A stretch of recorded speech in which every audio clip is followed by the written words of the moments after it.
द्रव्यों के कुख्यात तस्करों पर साइक्लोन टीम का धुआंधार कहर जारी। चौतरफा प्रहारों से कमर टूट रही है।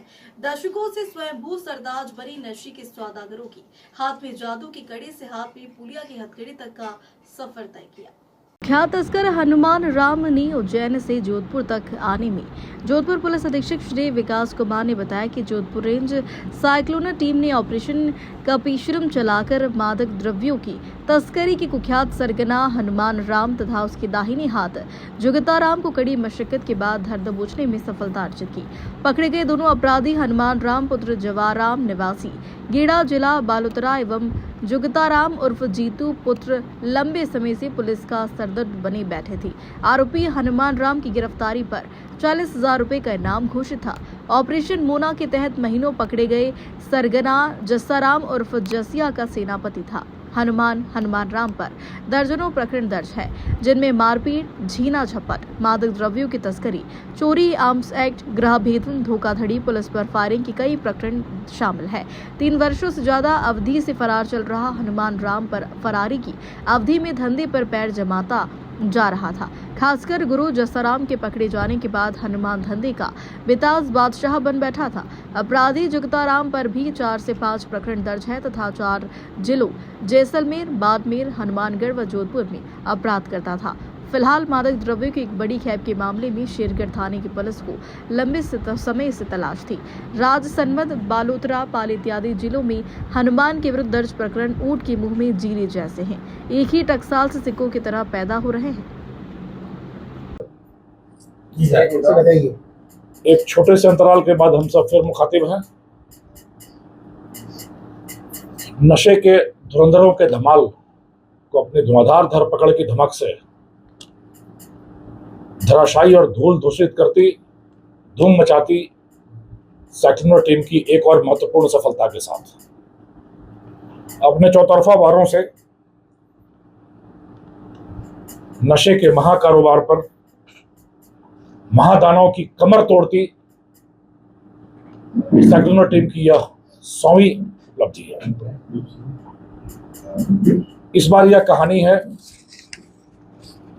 नशे की दुनिया के एक स्वयंभू और बेताज बादशाह बन बैठे अपराधी हनुमान राम, जो कि गीड़ा क्षेत्र का रहने वाला है।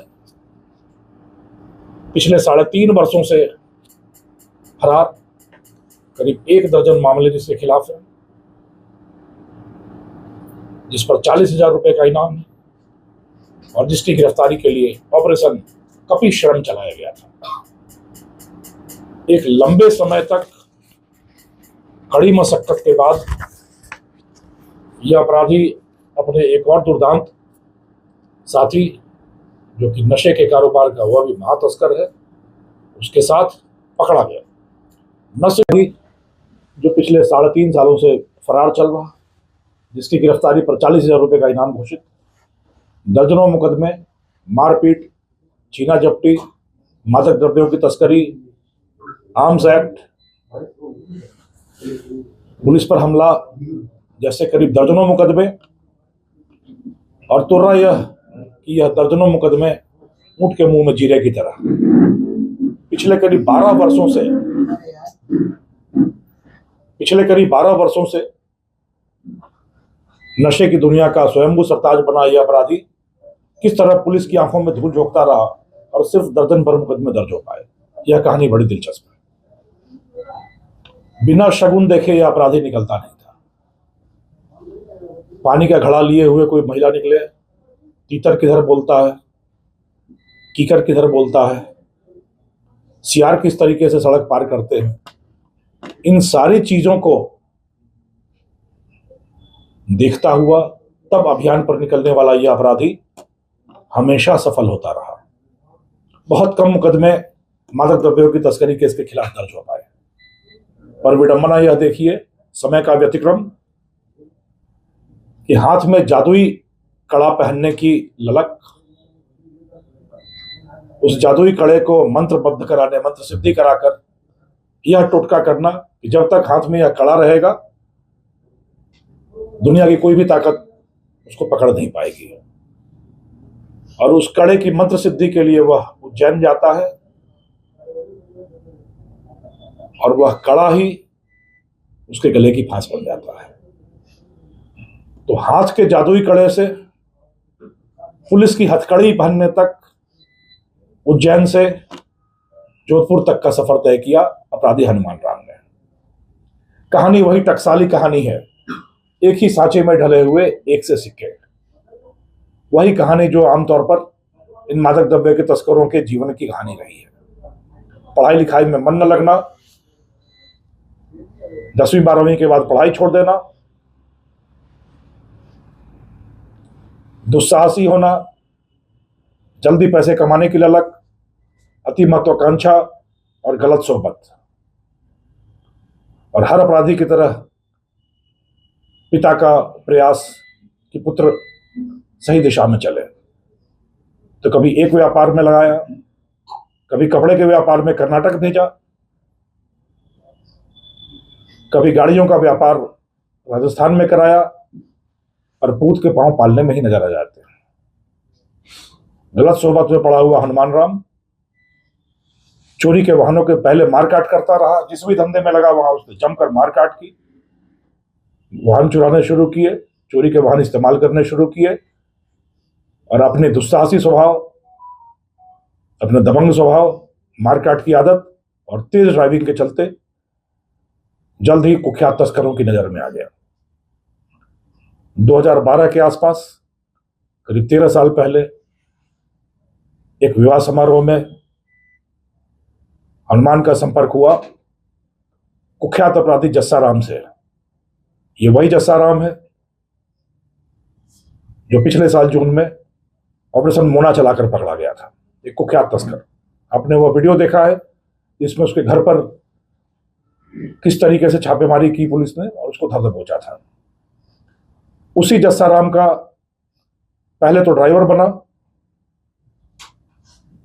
इसकी प्रतिभा देखकर जस्सा राम ने इसको धीरे धीरे साझेदार बना लिया, और साझेदारी से फिर वह उसका प्रबल प्रतिद्वंदी भी बन बैठा। पिछले साल जून में जस्सा राम के पकड़े जाने के बाद इस पूरे इलाके में नशे की दुनिया का बेताज बादशाह बन बैठा हनुमान। पर सेक्युलर टीम की लगातार धड़ाधड़ कार्रवाइयां देखकर उसके मन में पकड़े जाने का भय सताने लगा। लगातार एक के बाद एक दुर्ग धराशायी होते देखकर वह चिंतित हो उठा, और उस चिंता में उसके संपर्क में आया उज्जैन का एक साधु। उज्जैन के साधु ने उसको पहनने के लिए हाथ में एक कड़ा दिया और मंत्र सिद्धि की कि इस मंत्र का प्रभाव अगले 1 साल तक रहेगा, और इस अवधि में कोई भी दुनिया की कोई भी ताकत तुम्हें पकड़वा नहीं पाएगी। उस मंत्र सिद्ध कड़े को टोटके की तरह पहनता रहा अपने हाथ में, चाहे कपड़े पहनना भूल जाए, और वह कड़ा नहीं उतरता था। धंधा धुआंधार चलता रहा। विडंबना देखिए कि जो कोरोना सारी दुनिया के लिए काल बनकर आया, वह इन तस्करों के लिए स्वर्ण काल बनकर आया। जहां साल में कुछ लाख रुपए कमाते थे तस्कर, कोरोना के लॉकडाउन में 4 महीने में ही 40 लाख रुपए कमाए हनुमान राम ने, और फिर धंधा चमक उठा। नशे की दुनिया का बेताज बादशाह फिर प्रॉपर्टी के धंधे में हाथ मारने लगा। और लाभ प्रॉपर्टी के धंधे से होता था, और आसान सी पूंजी नशे के व्यापार से आती थी। ट्रक के ट्रक डोडा चूरा की आपूर्ति लगातार करता रहा वह मारवाड़ में और हनुमानगढ़ गंगानगर के इलाके में। उसी सिलसिले में दूसरा पकड़ा हुआ अपराधी जुगता राम भी उसके साथ संपर्क में आया, और यह जुगलबंदी पिछले 1 साल से लगातार नशे की दुनिया में पैसे बनाने में व्यस्त थी। और जब लगातार साइक्लोनर का शिकंजा कसता गया, तो इन अपराधियों को पकड़े जाने की चिंता सताने लगी। और फिर कई इस तरह के तस्करों की तरह इन्होंने भी देवी देवताओं का सहारा लिया। पिछले 2-3 महीने से हनुमान और जुगत राम दोनों ही कभी वैष्णो देवी, कभी जम्मू के मंदिर में, कभी अमृतसर स्वर्ण मंदिर में, कभी सोमनाथ मंदिर, कभी गिर के मंदिरों में, कभी ओंकारेश्वर महादेव मंदिर, कभी बुगला देवी मंदिर। लगातार मंदिर के मंदिर घूमते रहे, पापों का प्रायश्चित करते रहे, बचने का उपाय खोजते रहे। और जो मैं कहानी आपको बता रहा था कि हाथ का कड़ा, इसी बीच हाथ के उस कड़े के मंत्र सिद्धि से बंधे होने के करीब 1 साल पूरे होने लगे। और 1 साल पूरा होते ही उसे चिंता सताने लगी कि अब शायद इस कड़े का प्रभाव कम होगा। तो यह भाग कर गया मुंबई। इसी बीच आप देखिए, एक अपराधी, एक ही घर में किस तरीके से हीरा और कोयला पैदा हुआ। एक अध्यापक पिता का एक पुत्र बचपन से अनुशासित, पढ़ाई में होशियार, वह छोटा बेटा मुंबई में जाकर इंजीनियर बनता है। और बड़ा दुस्साहसी अपराधी प्रवृत्ति का बालक मादक द्रव्यों का कुख्यात तस्कर बनता है। तो जब कड़े का प्रभाव उसको लगा 1 वर्ष खत्म हो गया है, तो यह फिर मुंबई पहुंचा और मुंबई के रास्ते उज्जैन उसी बाबा के मठ में पहुंचा, कड़े को एक बार फिर मंत्र सिद्ध कराने के लिए। और शायद नियति को कुछ और मंजूर था। बाबा के मठ में पहुंचने पर पता चला कि बाबा कुछ महीने पहले ही स्वर्ग सिधार गए। शिष्यों ने बताया कि 1 वर्ष तक तो मंत्र सिद्धि का बुरा असर रहता है, पर उसके कुछ महीनों बाद तक भी असर रहता है। और इस बीच बाबा के जो मुख्य शिष्य हैं वह साधना कर रहे हैं और वह इस सिद्धि को में महारत हासिल करेंगे। तो आप कुछ महीनों के बाद आ जाना, एक बार फिर इसको मंत्र सिद्ध कर दिया जाएगा। और वहां दक्षिणा के तौर पर भारी राशि चुकाकर यह अपराधी एक बार फिर विकल हुआ, व्याकुल हुआ और फिर से मुंबई अपने भाई के पास भागने के आतुर हुआ। और काल उसका इंतजार कर रहा था। जूताराम जिद कर बैठा कि जोधपुर में एक शादी है, 1 दिन के लिए चलना है।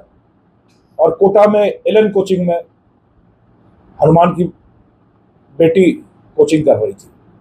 तो यह लालच भी हो आया कि कोटा में बेटी से मिलते हुए शादी में जाएंगे, 1 दिन शादी अटेंड करेंगे और फिर वापस मुंबई भाग आएंगे, क्योंकि कड़े में अब वो असर नहीं रहा।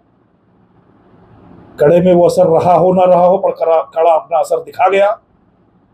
और उज्जैन पहुंचे हनुमान की कहानी वहीं समाप्ति की पटकथा लिख दी गई। साइक्लोनर का रडार वहीं से एक्टिव सक्रिय हो गया। पहली तैयारी साइक्लोनर की थी कि कोटा में जब बेटी के पास यह आएगा तो वहीं इस पर घेरा डाला जाएगा। पर कड़ा मंत्र सिद्ध न होने से व्याकुल हनुमान कोटा आया तो जरूर, पर 15-20 मिनट बेटी से मिलकर वापस रवाना हो गया। साइक्लोनर की दूसरी टीम बर के